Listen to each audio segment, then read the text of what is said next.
J'ai voulu essayer et puis j'aurais dû m'abstenir en fait.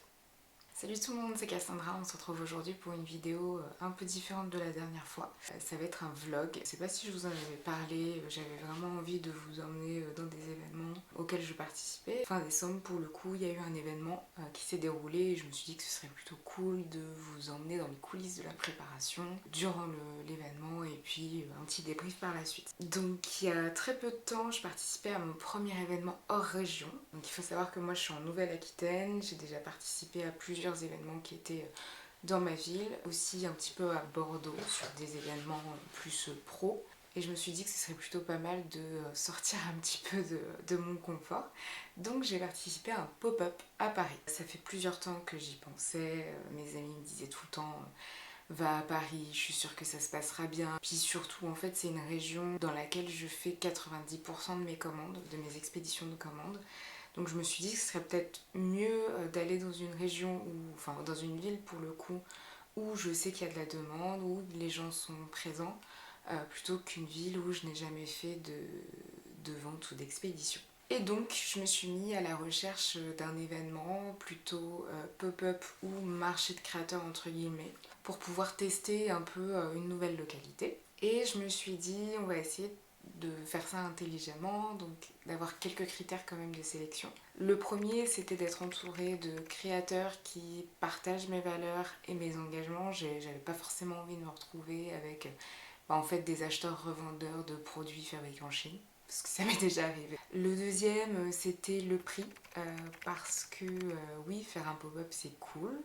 En région parisienne, comment vous dire, les prix c'est c'est autre chose. C'est un sacré investissement. Par chance, je suis tombée sur une publication d'un événement qui allait avoir lieu tout le long du mois de décembre, avec un renouvellement toutes les semaines. Et sur le papier, ça avait l'air super, les photos étaient trop cool.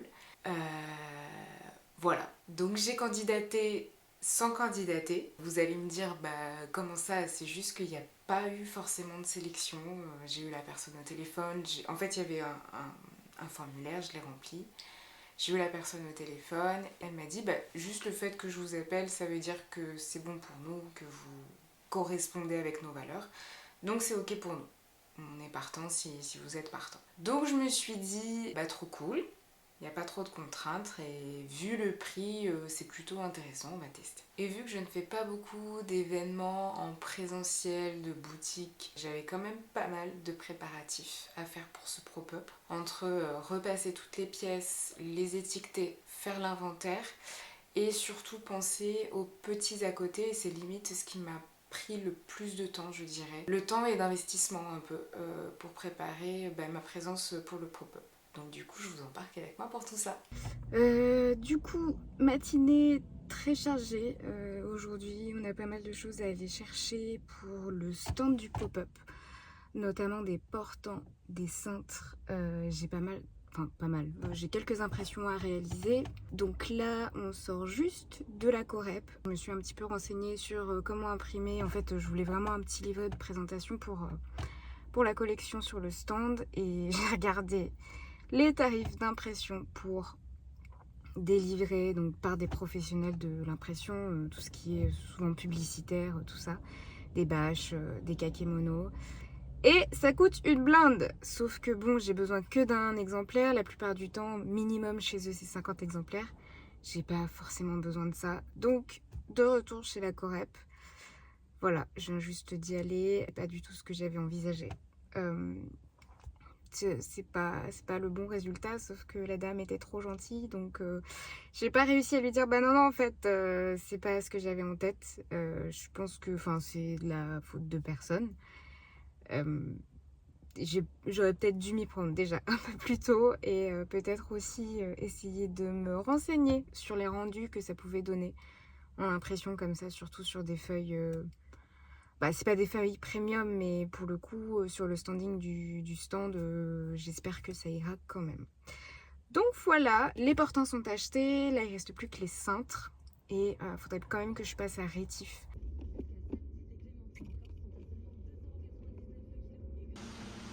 Donc je suis allée faire mes petites courses pour pouvoir acheter quelques accessoires, des sachets à disposition pour le client. Et la dernière chose, c'était aussi d'avoir une tête de présentation pour les bénis que j'ai créés sur la dernière collection. Bon, il est... on ne voit pas du tout. Il est midi 8. Le pied de la chaise, ça veut rien dire. Matinée shopping entre guillemets finie. Je viens de passer à Rétif. Trop cool. Bon, trop cool parce qu'il y a pas mal de papeterie et en fait c'est mon petit péché mignon, donc je m'y suis pas trop arrêtée.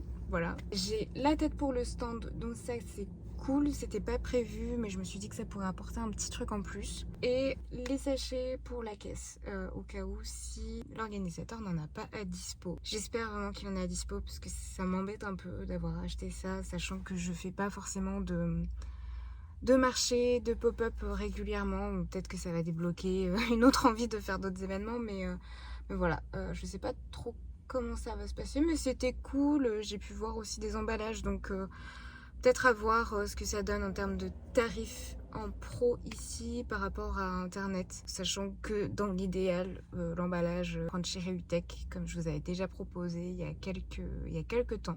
Si vous n'avez pas vu ce que c'est Reutech, c'est des emballages réutilisables qui sont consignés. C'est des emballages en tissu, donc qui sont faits dans le nord de la France, dans des établissements d'insertion professionnelle. En fait, quand vous le recevez en tant que client, vous avez à l'intérieur une petite pochette qui vous permet de renvoyer la grande pochette d'expédition dans laquelle je vous envoie vos produits, et ça permet en fait qu'il n'y ait pas du tout d'emballage à usage unique.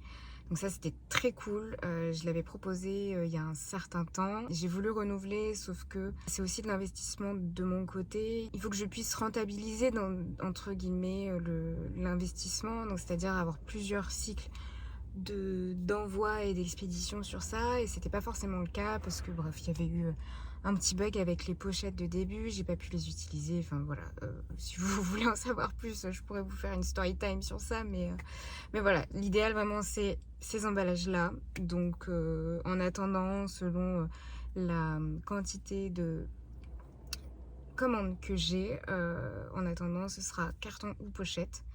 Et chez Rétif il y en a, donc j'ai juste à comparer ce que j'avais déjà acheté il y a un moment, voir si c'est intéressant ou pas, sachant que la caissière était trop gentille et je la connaissais de vue parce qu'elle avait postulé à mon ancien taf. Trop drôle de la voir là, je lui ai jamais parlé de ma vie, mais je lui ai demandé si justement elle avait postulé et c'était bien le cas. C'est cool de voir que c'est un taf qui lui plaît. Le monde est petit, après là où j'habite c'est encore plus petit, donc voilà.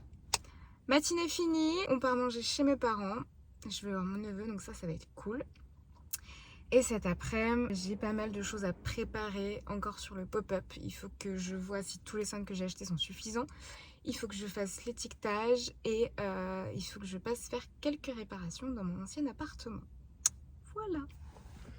Le jour J est arrivé, j'avais la chance d'être avec mon salarié pour m'emmener à Paris, surtout avec une météo comme on les aime. On est parti se promener le temps que l'heure d'installation arrive. On est revenu 1 heure après. Et toi, t'as un truc aussi? Moi, ça s'appelle des cas oubliés, t'as le QR code qui est juste là. Alors, je laisse. Il pas. Oublie. Non, mais écoute. Alors, si je fixe pas les trucs, c'est sûr que ça va tomber au bout d'un moment.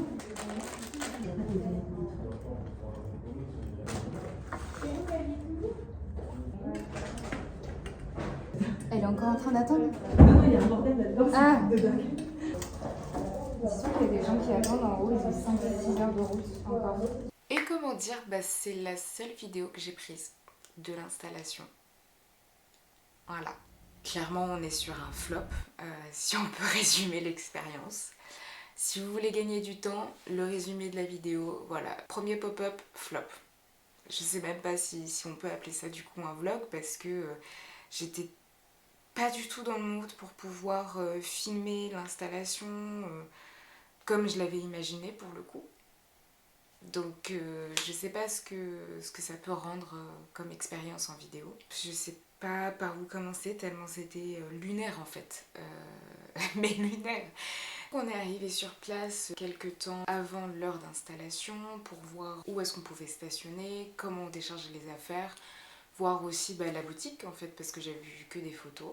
Et déjà, à ce moment-là, quand on arrive à la boutique, je sens que ça va pas le faire. En fait, les photos ne ressemblent pas du tout.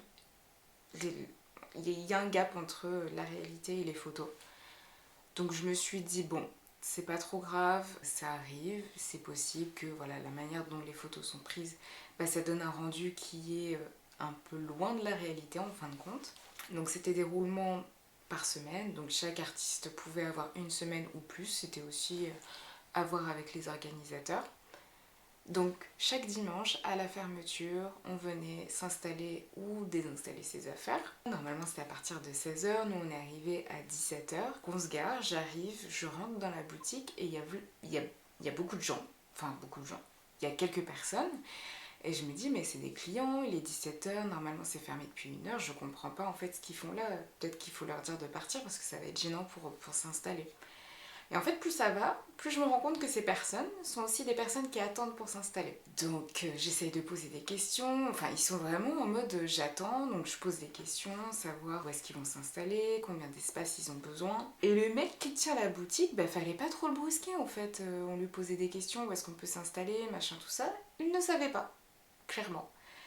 Il essayait d'être un petit peu... de trouver des solutions pour tout le monde, mais en fait si on trouve des solutions pour tout le monde, parfois ça matchait pas, ça faisait pas avancer le schmilblick et ça avançait pas le problème. Les gens qui doivent se désinstaller ne sont pas là, donc c'est-à-dire que tout le monde attend. Donc bah qu'est-ce qu'on fait? Bah on attend, hein. Je regarde un peu où est-ce que je peux m'installer, donc c'était un espace à 2 étages, donc il y avait le rez-de-chaussée et un sous-sol. Donc j'essaye de voir où est-ce que je peux mettre mes portants. L'espace est ultra exigu. Non, vraiment, ultra déçue. Je commençais à faire des allers-retours entre la voiture, commençais un petit peu à décharger. Mais en fait, je pouvais pas non plus trop décharger parce que ça surchargeait l'espace et qu'il n'y avait pas la place de circuler sinon. Donc je fais un premier aller-retour. Je dis à mon copain qui est resté sur la place de stationnement, ça va pas le faire, je le sens pas. Je le sens pas du tout. Je commence à prendre quelques affaires, je retourne dans la boutique, je rediscute avec les personnes, savoir, vu l'espace qu'on a, est-ce qu'on peut pas mixer nos espaces, parce que sinon ça va pas être suffisant. Et là je commence à entendre des gros booms dans une rambarde en fer. Donc c'est-à-dire que vous avez un escalier pour descendre, j'entends des grands booms, et en fait il y avait des nanas, elles étaient en train de se friter. Voilà, pour vous dire que c'est lunaire, c'est lunaire.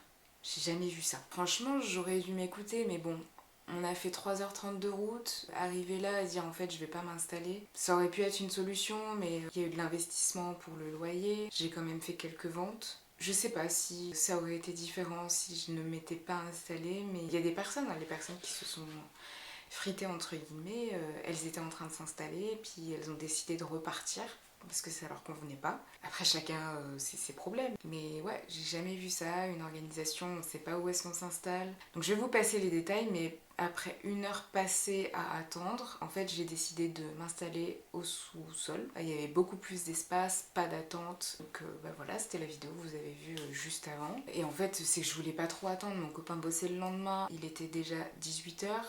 Je voulais pas rentrer trop tard, voilà. Et en fait, quand j'ai fini de m'installer, il était 19h. Et au premier étage, en fait, les gens étaient toujours en train d'attendre les personnes qui devaient se désinstaller. Donc, on adore. Et du coup, ils ont désinstallé les affaires en attendant. Il y avait des personnes, elles avaient 6 heures de route. Je n'imagine même pas le niveau d'énervement qu'on peut avoir. Je sais pas si c'est limite un manque de respect ou pas prendre en considération ce que les autres... je sais pas. J'ai pas fait non plus d'autres vidéos de la semaine où on est reparti, enfin le dimanche d'après où on est reparti chercher les affaires. Parce que, en fait, ultra déçue de l'expérience. C'est, voilà, comme je vous l'ai dit, c'est un flop. Et j'avais aucune énergie à refilmer la désinstallation. Pour le coup, vu que tout le monde attendait la semaine d'avant, nous on est arrivé à 17h parce qu'il y avait accident plus embouteillage quand on est arrivé sur Paris. Donc au lieu d'arriver à 16h, 16h30, on est arrivé à 17h. La boutique était vide. Tout le monde avait pris déjà leurs affaires, tout était vide, donc c'est allé super vite, il n'y avait pas besoin de se faufiler, enfin vu l'espace exigu que c'était. Et voilà, 20 minutes c'était fait. 17h20, on est reparti. En tout cas, je pense qu'il faut quand même tester. Si je renouvelle l'expérience, en tout cas, il y a des red flags qu'il faudra que je prenne en considération. Du genre quand l'organisateur ne répond pas aux mails, et surtout quand c'est des mails où on demande l'heure d'ouverture, enfin les horaires juste pour qu'on puisse communiquer de notre côté. Quand il n'y a pas non plus beaucoup de communication faite de leur part sur les réseaux. Donc je pense que ce sera des choses à prendre en considération et à repérer avant de savoir si je me lance dans un projet comme ça ou non. Mais voilà, au moins c'était une expérience à faire, je pense. J'espère que cette vidéo vous aura plu. C'est un nouveau format, plus vlog. Comme je vous disais la dernière fois, l'idée c'est aussi de vous amener dans le quotidien. Il n'y a pas tout le temps des super expériences qu'on peut vivre à chaque fois, comme ce que je faisais un peu référence sur le défilé. C'est aussi de vous montrer en fait les couacs qui peut se passer quand on est une marque de mode. Voilà, sans détail.